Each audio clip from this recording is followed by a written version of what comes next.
I'm Jordan with Central State Door Service. Today I'm here to show you how to check the balance of your garage door. Your balance should be checked once or twice a year. And we check the balance to ensure the safety of your garage door unit. Step 1 is you're going to want to make sure your garage door is down.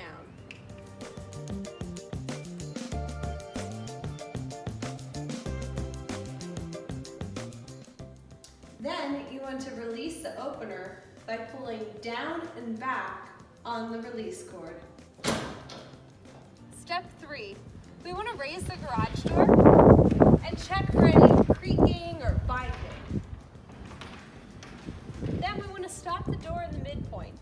The door should stop in its tracks without drifting too far up or down without any assistance. Now that's a well-balanced garage door. Step 4. If your garage door is not staying at the midpoint, then it is out of balance. And if your door is out of balance, it can put excess stress on the motor and it could potentially lead to a spring breakage. So call one of our certified technicians today. We can come out to your house in a matter of minutes and solve the problem on site.